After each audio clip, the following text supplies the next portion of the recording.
आप सभी को नमस्कार। श्रुत लेख संख्या 2 स्टार्ट।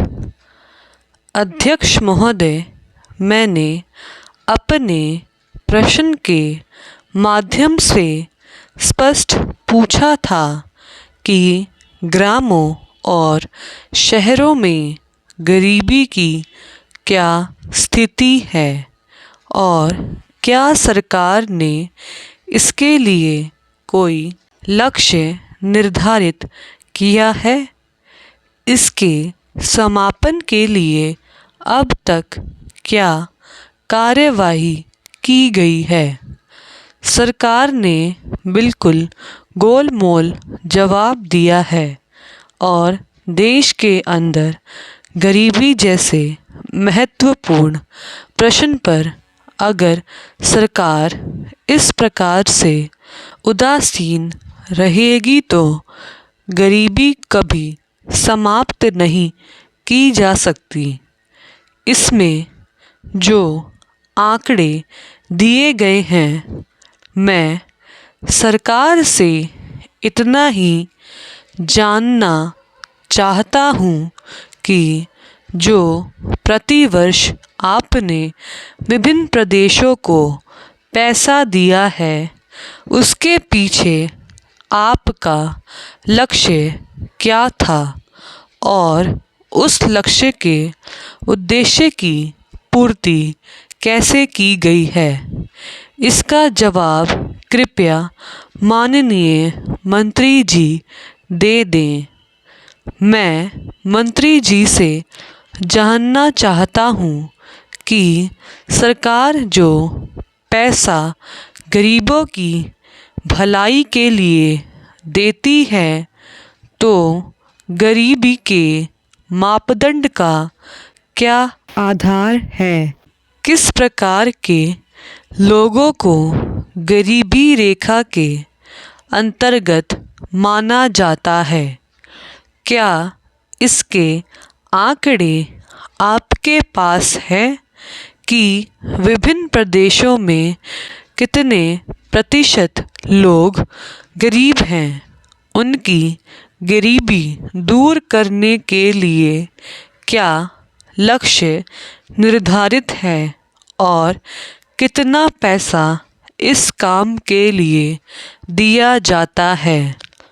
मैं प्रश्न पूछना चाहता हूँ कि सरकार द्वारा अभी तक शहरी गरीबी का उपशमन करने हेतु जो रणनीतियाँ अपनाई गई हैं, वह हैं विभिन्न राष्ट्रीयकृत बैंकों द्वारा धनराशि उपलब्ध कराना। हमारी जानकारी में जो अनुभव आया है, हमने बैंकों के साथ हुई बैठकों में यह पाया है कि बैंक उन शहरी युवाओं को ऋण देने के इच्छुक नहीं हैं जिन्होंने ऋण के लिए आवेदन किया है और इससे लाभकारी रोजगार पाना चाहते हैं।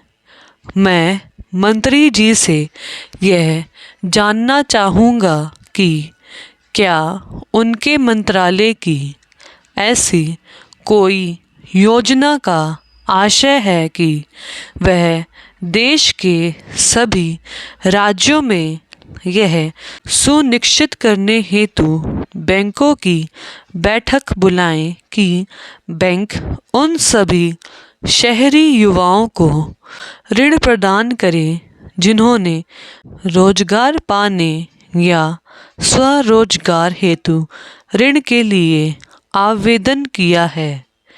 क्या ऐसी कोई योजना है। सरकार के मन में इन युवाओं को रोजगार प्रदान करने हेतु क्या योजना है, जिससे कि गरीबी को कम करने के कार्य में पहले से तेजी लाई जा सके। मैं माननीय सदस्य की बात से बिल्कुल सहमत हूँ। हमारे सामने भी कई बार यह बात आती है, यहाँ तक कि एक संसद सदस्य होने के नाते मैंने इस समस्या का सामना किया है। बैंकों के माध्यम से जितने बेरोजगार युवकों को मदद मिलनी चाहिए, उसमें कई बार दिक्कतें आती हैं, लेकिन राज्यों में एक व्यवस्था है कि वह बैंकों के साथ मीटिंग करें और अवमूल्यन करें कि कितने लोगों को मदद मिलती है। हमारी यह भी कोशिश होती है कि हम यहाँ से अपना प्रतिनिधि भेजें। इसके अलावा हम इसको और मजबूत करने की कोशिश करेंगे ताकि बैंकों से बेरोजगार युवकों को अच्छी तरह से मदद मिले। स्वर्ण जयंती रोजगार योजना के तहत उनको मदद दी जाती है कि उनको रोजगार के लायक बनाएं, उनको ट्रेनिंग दें और कुछ सहकारी समूह भी बनाएं जिसके तहत उनको रोजगार मिले।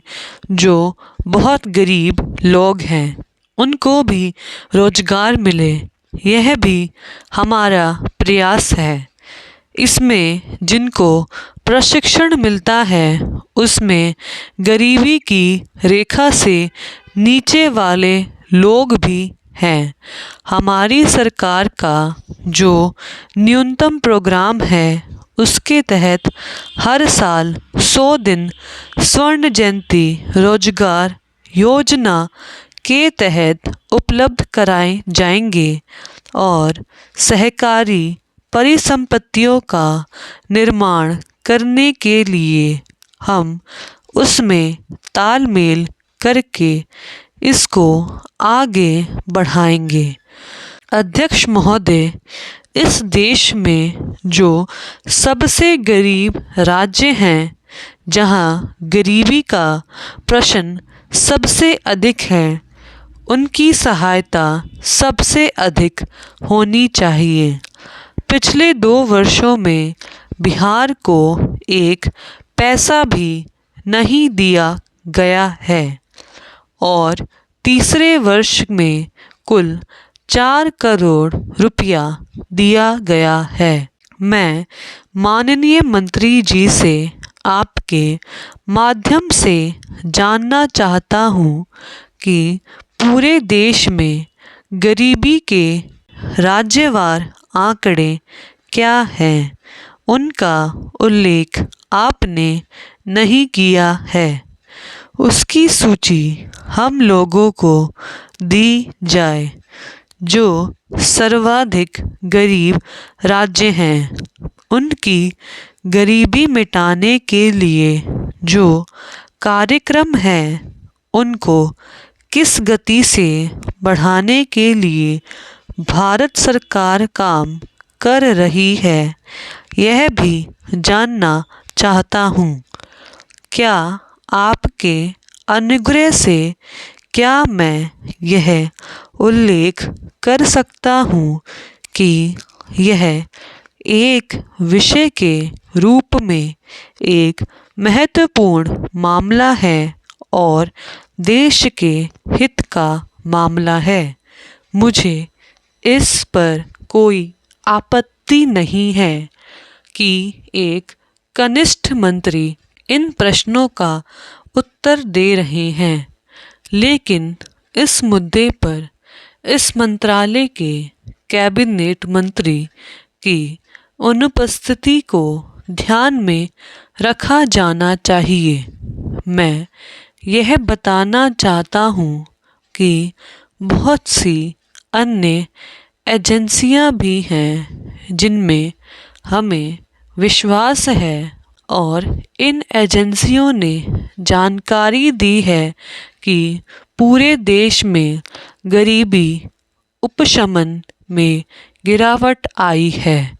यहाँ तक कि वर्तमान प्रधानमंत्री जो कि इससे पहले राज्यसभा में विपक्ष के नेता थे ने भी यह कहा था कि पिछले 6 वर्षों में गरीबी उपशमन के कार्य में गिरावट आई है। क्या सरकार को इस बात की जानकारी है कि पिछले 6 वर्षों के दौरान देश के विभिन्न हिस्सों से भुखमरी के कारण हुई है? स्टॉप। अगर आप लोगों को ये डिक्टेशन अच्छी लगी है तो आप कमेंट बॉक्स में मुझे बता सकते हैं। इस चैनल को आप सब्सक्राइब कर सकते हैं और शेयर कर सकते हैं अपने दोस्तों के साथ। Thank you.